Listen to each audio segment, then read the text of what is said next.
Assalamualaikum warahmatullahi wabarakatuh. Waalaikumsalam warahmatullahi wabarakatuh. Nah, teman-teman semua, kembali lagi bersama Nimas. Di sini berani berbicara. Di sini bintang tamunya luar biasa, sosok beliau. Kita kenalan yuk.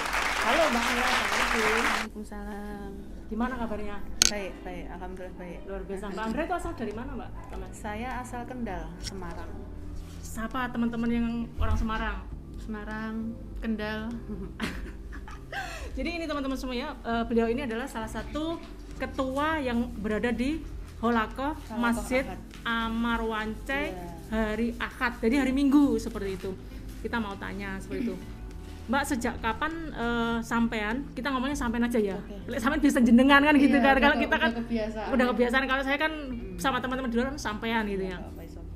Udah berapa lama menjabat menjadi ketua di majelis?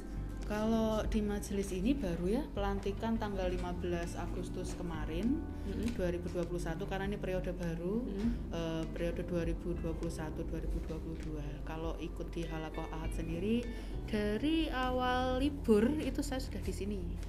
Tahun 2014. 14 sampai sekarang. Alhamdulillah sampai sekarang. Udah digabung di sini. Jadi nggak pernah ikut kegiatan luar? Kalau kegiatan luar palingan kalau dapat tugas dari Halakoh Ahad, contohnya dulu pernah ikut mungkin ikut pas saya di tim sholawat gitu kan, ikut lomba di luar beberapa kali gitu. Terus kalau ada pertemuan apa diutus dari Halakoh Ahad gitu. Tapi kalau saya memang fullnya di sini, kecuali kalau acara luar mewakili organisasi kayak luar. Jadi dari 2014 sekarang diangkat menjadi seorang ketua Holakoh Ahad. Mbak, boleh nanya nggak? Mohon maaf. Kira-kira anggotanya udah berapa banyak ini Holakoh? Kalau yang tercatat sekarang, yang tercatat ya, karena kan ada beberapa yang belum masuk ke keanggotaan. Kalau yang tercatat itu 250 orang. Itu yang tercatat. Karena kan orang keluar masuk masjid, kita base campnya di Masjid Wancai kan, orang keluar masuk itu kan banyak, tapi terkadang ada yang tidak mendaftarkan diri ke kami, hanya menjadi jamaah. Itu mungkin sekitar, kalau hari Ahad alhamdulillah kan banyak, adalah 1.000 orang kalau pas nggak corona ya, karena masa corona masih pandemi seperti ini ya 500-600 adalah gitu. Mbak, syarat-syarat menjadi seorang anggota Holakoh itu seperti apa? Tinggal daftar aja ya, daftar, kemudian nanti pengambilan foto, kemudian kan setiap 1 bulan sekali kita ada infak seikhlasnya, itu untuk kita masukkan ke kas, itu ada $10 gitu per bulan. Tapi kalau seandainya maaf terkadang ada yang Mbak belum dulu ya, atau belum ada dulu, nggak apa-apa gitu, yang penting masuk ke keanggotaan kami dulu. Kami buatkan ID seperti ini ya, kita buatkan ID. Kalau dulu masih kertas, sekarang udah keren teman-teman semua. Udah ceritanya ada nggak ya? Coba minta pinjam bentar.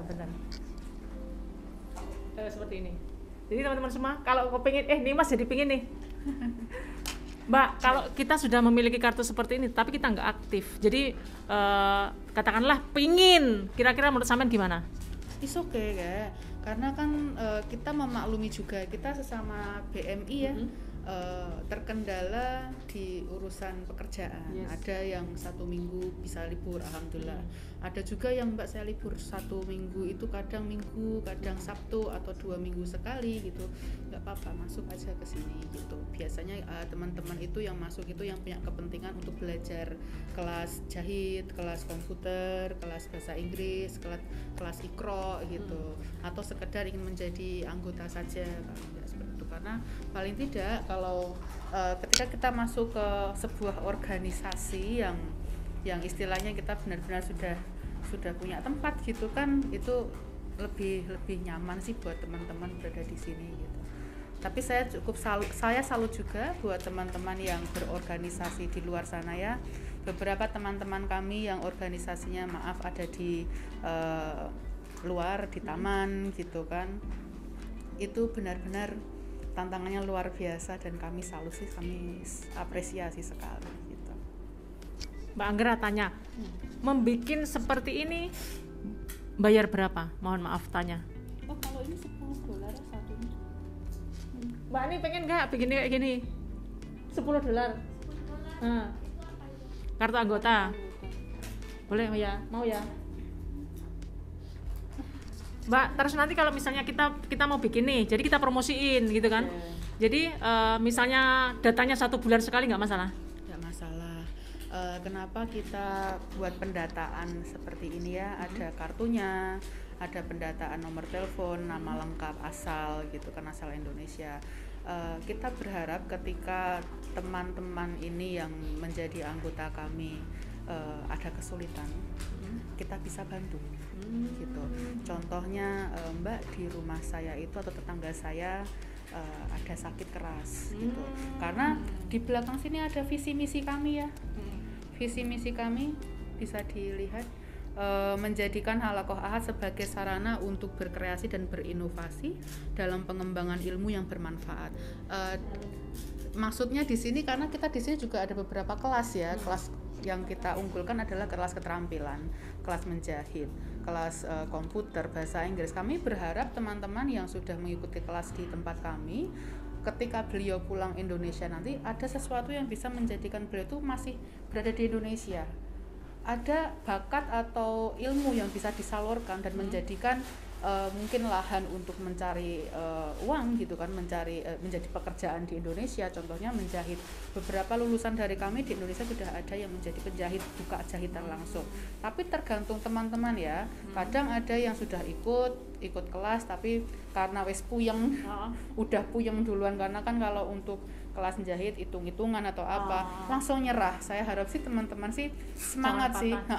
Paling tidak meskipun belum bisa buka belum bisa buka mungkin menjahit gitu di rumah, jasa jahit di rumah, mungkin bisa buat baju sendiri di rumah gitu, nggak usah beli gitu kan.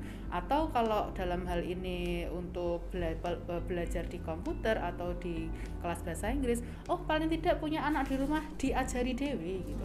Nggak usah lah kita mencari tempat untuk ngelesin anak, paling tidak kita mencari ilmu dahulukan untuk diri kita dulu sendiri.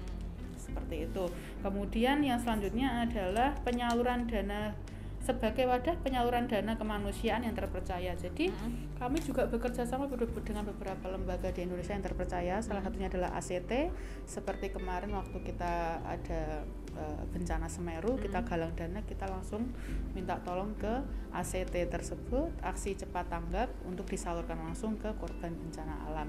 Kemudian kita beralih lagi kepada teman-teman yang menjadi anggota itu apa sih manfaatnya. Yang pertama, teman-teman paling tidak ketika masuk ke sini belajar gitu kan, itu pasti ada sertifikatnya yang ditandatangani langsung, diketahui langsung oleh Islamic Union of Hong Kong. Jadi kita nih Halaqah Ahad nih payungnya tuh Islamic Union gitu. Jadi paling tidak ada sertifikat tersebut bukan berarti kalau kita sudah punya sertifikat wah udah ahli gitu kan. Itu apresiasi buat Anda. Anda kesini hari Minggu kita bisa shopping kan sebenarnya, tapi kenapa kita malah kesini malah belajar? Kalau Jawanya kok ngengel-ngengel awake dhewe gitu kan, di saat kita harusnya libur shopping jalan-jalan. Tapi beberapa teman yang saya salut yang datang kepada kami untuk belajar menuntut ilmu itu adalah semangat beliau. Ini apresiasi untuk Anda. Sertifikat ini apresiasi untuk Anda. Kemudian beralih lagi kepada teman-teman yang menjadi anggota yang terkadang ada kesulitan, ada sakit keras, ada mungkin masuk rumah sakit, ada beberapa teman-teman kita yang kurang beruntung punya sakit, operasi gitu, pasca operasi. Ketika informasi itu datang ke kami langsung, kami harap kami itu bisa membantu, sedikit membantu. Oh iya, ketika Anda menjadi anggota kami, oke dulure dhewe loh, ini saudara sendiri, kita bantulah sedikit. Karena ada dana dari teman-teman ini yang setiap minggu kita bantu kumpulkan. Ketika dana itu sudah terkumpul, ini mau diapain kalau nggak disalurkan langsung kan? Karena paling tidak kita tuh di sini istilahnya cuma sebagai selang kok, gitu kan. Ketika air itu mengalir, dana itu ada, kita sebagai selang hanya untuk ya udah ini buat sini gitu. Bantu sana, bantu sini. Di Indonesia. Ini mohon maaf ini saya potong. Jadi begitu ngumpul dana langsung disalurkan, nggak ditimbun dulu. Untuk beberapa dana tersebut mungkin agak sensitif ya, kita pergunakan juga untuk dana operasional. Dan kita juga mencari info nih dari teman-teman juga, dari pengurus juga, istilahnya Di Indonesia itu apa yang bisa kita bantu sih? Ada proposal masuk ke kami, kita bantu berapa?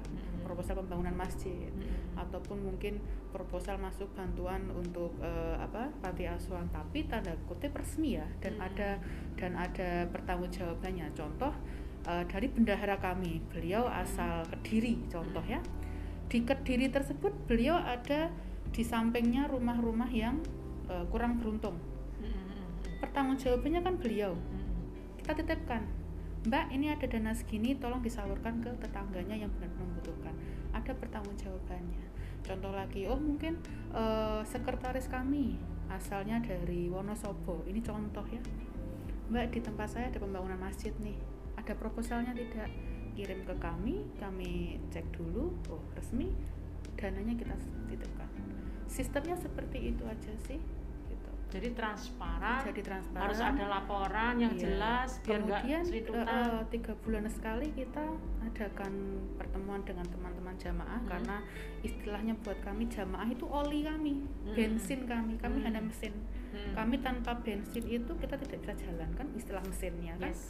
Jadi ada pertanggungjawaban 3 bulan sekali itu kita print out kan, dananya terkumpul segini nih, 3 bulan kerja kita kerjanya apa aja nih, operasional berapa, untuk disalurkan ke Indonesia berapa, disalurkan untuk teman-teman yang di penjara ya.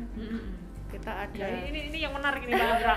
Coba sharing ke teman-teman, ini Halakoh bukan hanya di masjid loh teman-teman, jangan salah. Jadi kegiatannya ada di lokasi yang jauh-jauh. Coba cerita teman-teman biar pada paham ini. Ya, kalau kegiatan ini dimulai sekitar tahun 2018 resminya.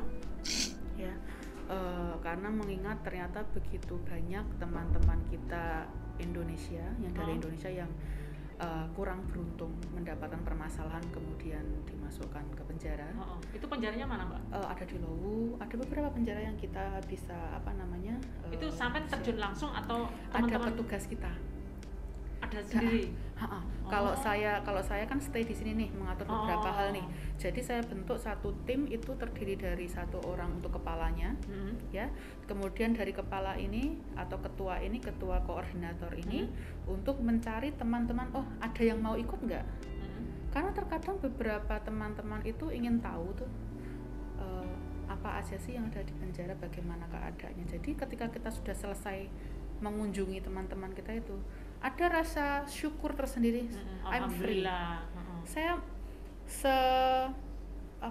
seberat-beratnya kehidupan saya, seberat-beratnya masalah yang saya hadapi, saya masih freedom, saya masih bebas, dan kebebasan itu adalah sesuatu yang tidak bisa kita beli loh.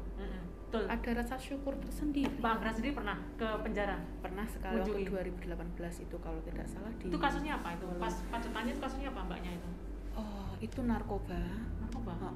Ada 1-2, saya sempat cuma 2 orang ya waktu itu yang di ACC sama pihak penjara untuk kunjungi narkoba, dan itu 20 tahun penjara. Wow. Sedangkan beliau hanya menerima paket. Itu nyasar atau gimana? Itu kasusnya sensitif sekali sih, karena posisi kan kita tidak tahu kebenarannya, kita hanya mendengar. Tapi hanya sebagai pendengar yang baik, kita hanya paling tidak terkadang kita ketika kita ada masalah, ketika kita sudah menjelaskan ke orang, ada rasa plong. Tidak perlu dikomentari, itu orang udah plong kan. Jadi saya hanya mendengarkan. Beliau bilangnya beliau hanya mendapat paket datang ke kos-kosan beliau itu ternyata berapa kilogram gitu. Wow. Ya nggak ngerti juga sebetulnya anaknya. Nggak ngerti. Kasusnya banyak sekali. Ada yang dititipi. Satu lagi itu cuman dititipi barang dari seseorang yang ketemu di bandara. Ini untuk teman-teman sekalian penting sekali. Kita sebaik-baiknya Anda harus terkadang kita harus egois ya ketika kita berada di bandara. Kita nggak tahu orang itu mau nitip apa loh. Itu cuman baju aja diuntel-untel. Cuman Mbak, saya nitip baju. Ternyata nggak kenal itu. Nggak kenal. Terlalu baik, akhirnya kita melusuk. Akhirnya kita yang terciduk kan ketika di bandara, ya udah selesai. Itu berapa tahun penjara gitu. Mbak Agra, menurut sampean ya, itu memang karena apes ya. Atau mungkin karena memang ini ujian dari yang di atas menurut sampean? Kalau kasus yang di bandara ini loh ya, maksud saya. itu udah takdir ya. Memang sudah dituliskan seperti itu ya. Tapi yang bisa kita ambil hikmah di sini adalah ini takdir yang harus kita ambil pelajarannya yang berharga sekali loh. Kita itu kan tidak tahu bagaimana rasanya di dalam penjara dan kita divonis atas sesuatu yang tidak kita lakukan. Beratnya itu di mentalnya. Maaf, kita nggak nyuri tapi kita digetok, kita 15 tahun penjara nyuri. Itu beban mentalnya yang sangat, apalagi kita kesini niatnya cari uang kan, malah kita dapat masalah lagi. Banyak sekali kasus-kasus yang memprihatinkan, yang sebenarnya kita tidak bisa, untuk secara teknis kita tidak bisa membantu, mungkin pengacara atau mungkin bantuan konseling. Untuk saat ini memang kita belum ada ke situ ya. Paling tidak ada kepedulian dari teman-teman ini. Ada dana sekian nih, tolong belikan beberapa keperluan yang bisa dipakai di penjara, karena tidak semua produk itu bisa dimasukkan ke penjara, Mbak. Ada beberapa ketentuannya, dan tim ini yang dikepalai koordinator ini, itu beliau bertugas untuk mencari barang-barang yang sekiranya diperlukan, dibutuhkan untuk teman-teman, diberikan seperti itu. Dan prosesnya sendiri juga tidak semudah itu ya untuk masuk, istilahnya untuk menengok teman-teman itu ada prosesnya, ada kirim surat juga, ada persetujuan juga. Tapi paling tidak ketika kita si koordinator ini membawa beberapa teman, dari teman ke teman itu akan menceritakan, Mbak, di penjara itu ternyata seperti ini loh, wah gini. Jadi harus lebih hati-hati. Jadi ketika kita mendengar info yang melas seperti itu ya, mesakno kan, ada perasaan yang saya lebih beruntung. Alhamdulillah. Kita kadang merasa wah 6 hari terpenjara nih di rumah majikan. Tapi sengenes-ngenesnya kita merasa terpenjara di rumah majikan, lebih ngenes yang ini loh, teman-teman ini lebih melas gitu, lebih kasihan. Itu apakah teman-teman Holako itu setiap minggu Mbak kunjungi teman-teman yang ada di penjara? Enggak sih, kita ada jadwal sendiri. Kita satu bulan berapa kali? Menunggu persetujuan dari pihak penjara juga ya, karena kita kan kirim surat dulu. Oh begitu. Seperti itu. Biasanya satu bulan sekali. Kalau biasanya tidak, kalau kesana 2 kali. Bawa berapa orang? Kalau biasanya yang saya tahu sekitar 4, 3. Itu maksimal ya? Nggak ada ketentuan pastinya. Cuman kan kita juga melihat situasi sekarang ada corona dan sebagainya ini kan, paling nanti yang boleh masuk juga berapa orang gitu kan. Jadi kita meminimalisir aja sih, nggak erguduk gitu kan, nggak usah, siapa tahu nggak dengan rombongan gitu. Gini, maksudnya gini, mungkin kita rolling. Jadi kita hanya membutuhkan satu koordinator ketua ini. Nanti si koordinator ini kita titipi, Kak, ini dari tim sholawat kami mau ada yang ikut 1 dong. Oke, diikutin. Terus nanti kita data lagi, siapa lagi yang mau ikut dari jamaah atau dari teman-teman di luar, boleh ikut. Berapa maksimal Kak, mau bawa teman berapa? Oh, kita bawa 3 aja deh, jangan kebanyakan. Kita manut sama yang koordinator ini, mau berapa orang dia bawa. Tapi beliau juga pasti lebih tahu berapa maksimumnya, berapa pantasnya gitu kan yang boleh masuk. Mbak Anggra, ya, kalau ada teman-teman yang melihat tayangan ini, terus kepingin tahu kondisi yang di sana, kira-kira menghubungi siapa nih? Menghubungi aja langsung ke kami, langsung datang ke boleh ya? Ahad, boleh. Jadi teman-teman semua yang pengen tahu kondisi teman-teman yang di hotel gratis, ya, silakan Hotel Prodeo ya. Maksudnya gini, terkadang kita merasa sangat lelah dengan hidup sampai kita lupa kalau sebenarnya ada beberapa orang yang lebih menderita, lebih kurang beruntung dari kita. Kadang hal tersebut bisa menjadi support system buat kita ketika kita melihat ini kan fenomena yang nyata di depan kita ya. Ada yang masuk penjara, kemudian ada teman-teman yang masuk rumah sakit, dan ini juga Holako juga menyalurkan bantuan. Iya, dari teman-teman. Jadi targetnya Holako sendiri itu seperti apa sih Mbak? Kami benar-benar ingin menjadi sebuah wadah untuk teman-teman BMI ini. BMI Indonesia tuh baik-baik sekali loh. Kita maaf ya, kita gaji cuman berapa sih istilahnya? Alhamdulillah. Kalau istilahnya kalau kita kalau pakai kalkulator loh ya, ini gaji cuman sekian gitu. Kebutuhan Indonesia, kebutuhan sendiri. Kadang kita juga perlu menabung. Kita tuh masih kebanyakan teman-teman Indonesia ini ya, terutama ya BMI ini masih sempet-sempetnya lu mikir orang lain gitu loh. Nah, ini kita menjadi wadah yang benar-benar ingin membantu untuk menyalurkan kebaikan teman-teman BMI ini loh, yang resmi tentunya, yang istilahnya benar-benar transparan, ada kegiatannya, ada base campnya, benar-benar ada payungnya, ada yang istilahnya kita ada perlindungan dari Islamic Union seperti itu. Dan kita udah menjadi organisasi seperti ini, kita harus memanfaatkan semaksimal mungkin apa yang kita bisa bantu untuk teman-teman yang kurang beruntung ini, yang teman sakit. Kalau untuk saat ini secara karena corona ya, kita belum bisa ada kunjungan. Cuman untuk setelah pasca corona ini sudah mulai mereda, kita biasanya nitipkan beberapa santunan untuk teman-teman yang mungkin ada, Mbak teman saya sakit, memang ada, kita titipkan. Oh gitu. Tapi jadi boleh ya, jadi nggak usah perlu surat apa? Proposal. Oh kalau itu nggak perlu ya. Nah jadi teman-teman semua silakan hubungi Mbak Gra nih kalau punya masalah.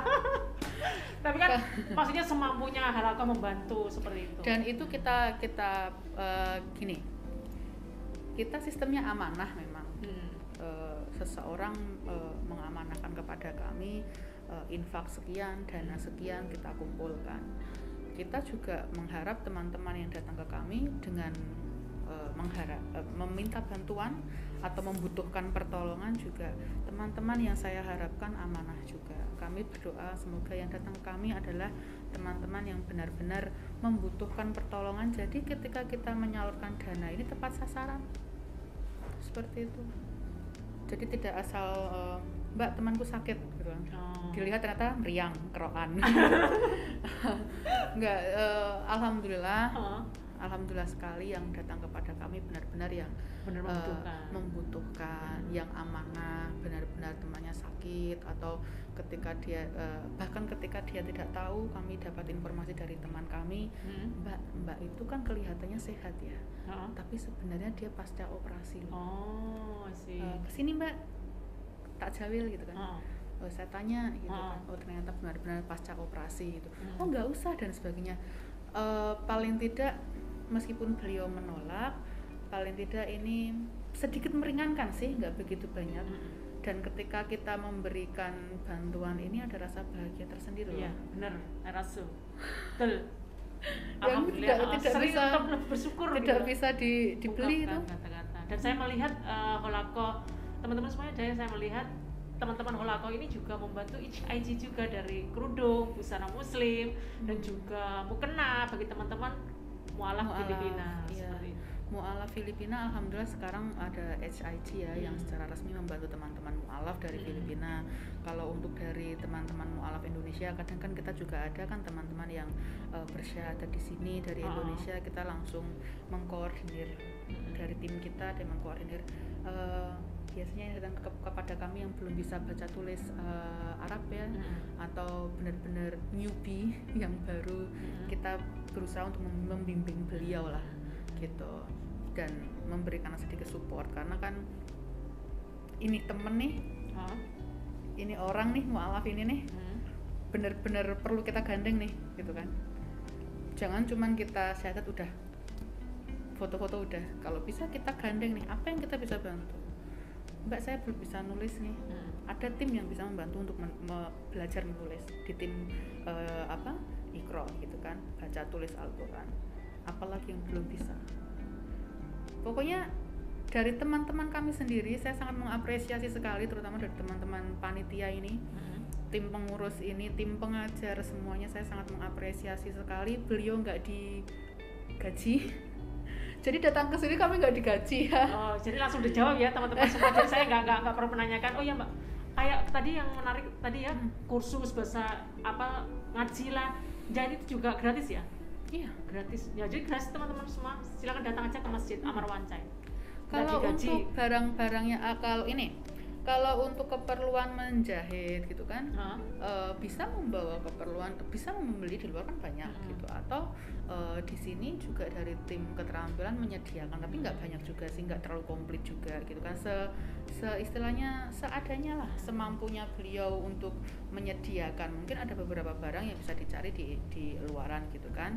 Itu terus kalau kelas komputer, bahasa Inggris juga resminya kita nggak mematok harga berapa, tapi memang tiap kali pertemuan ada infak keliling, itu pun tanda kutip ya, seandainya kalau hari ini saya belum ada, kita nggak memaksa kok gitu.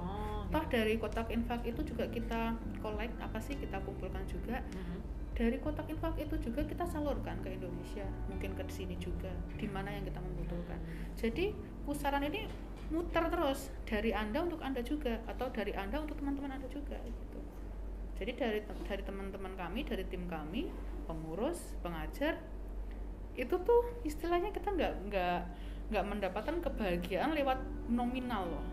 Yang kita dapatkan kebahagiaan yang kita tidak bisa beli gitu loh. Ketika kita men-sharing ilmu itu kayak ada sesuatu yang berguna dari saya gitu kan. Namanya jariah itu nanti, ya kan? Iya. Mbak Agra. Iya.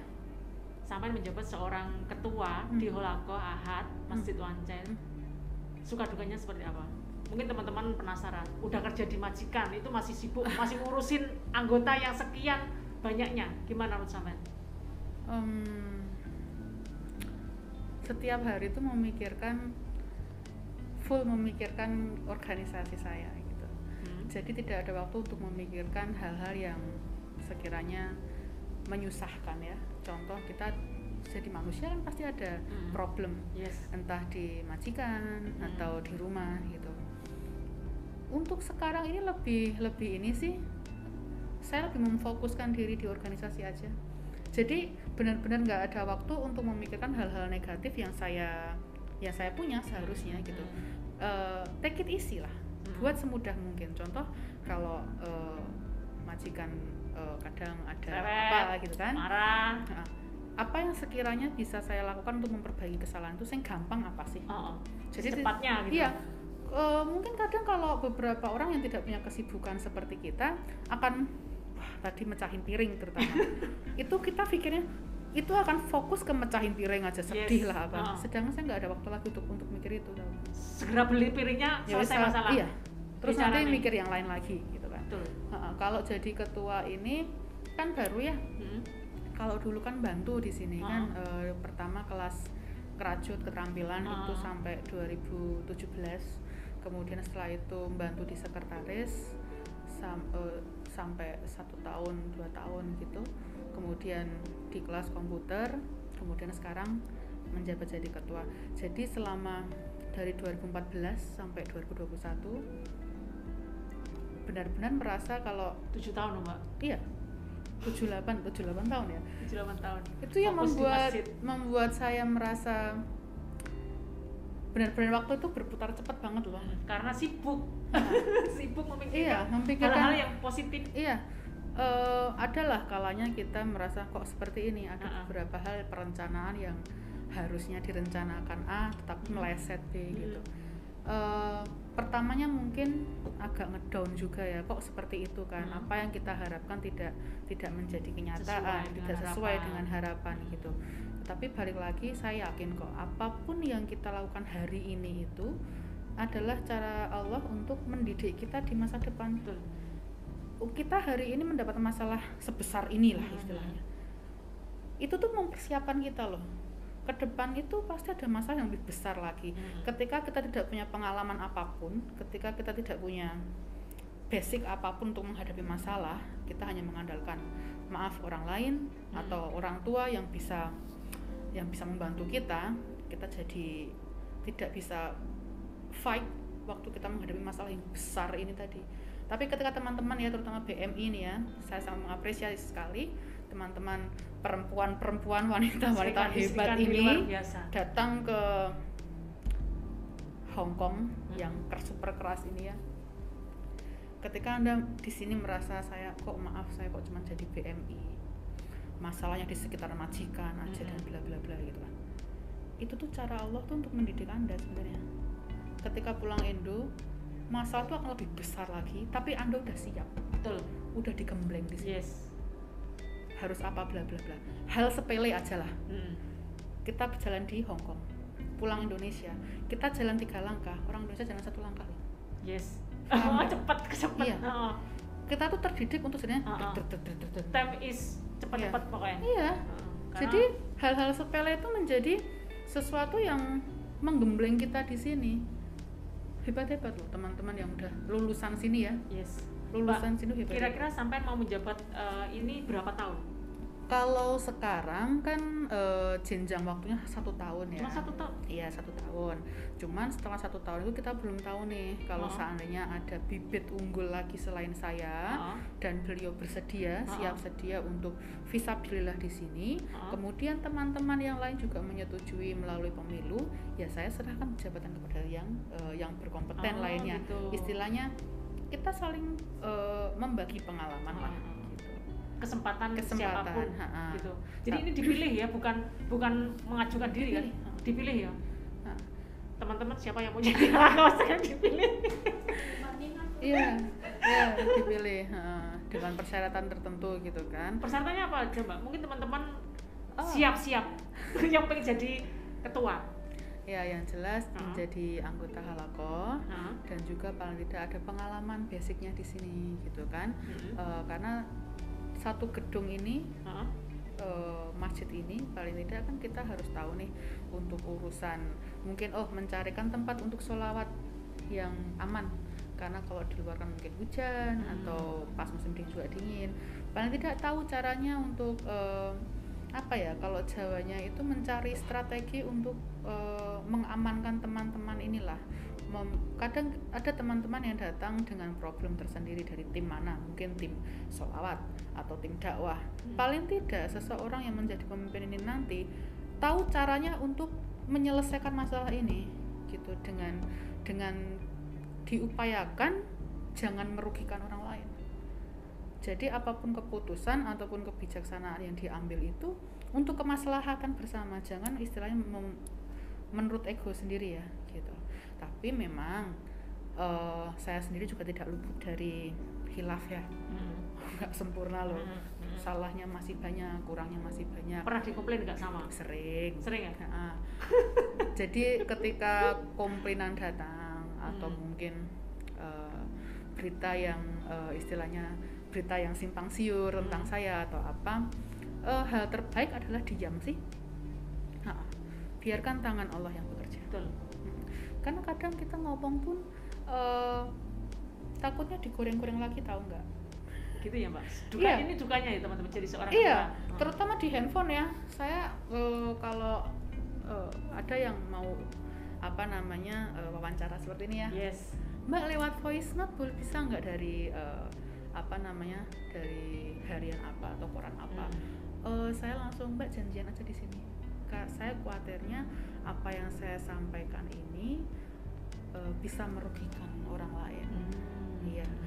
Kemudian juga WhatsAppan untuk beberapa hal yang ada problem yang dari organisasi.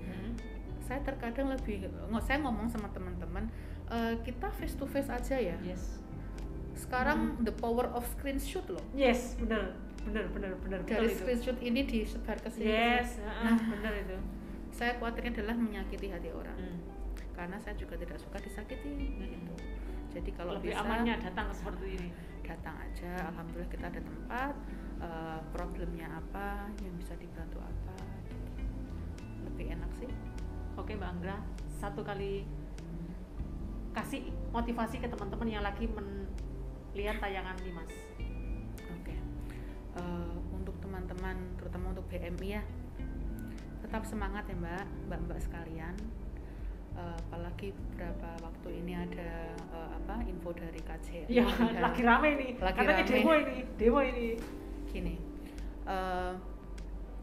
lakukan aja yang terbaik sih.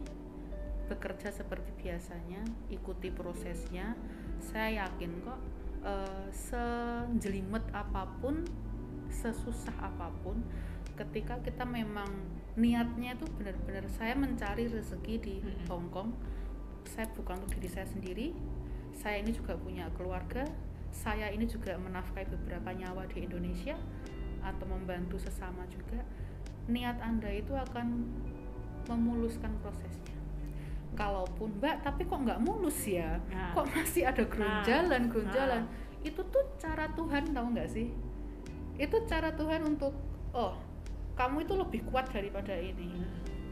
Jadi kamu tak kasih proses yang agak jelimet ya, karena ketika kamu tak kasih proses agak jelimet ini, suatu ketika pengalamanmu ini pasti akan bisa di-share untuk teman yang lain.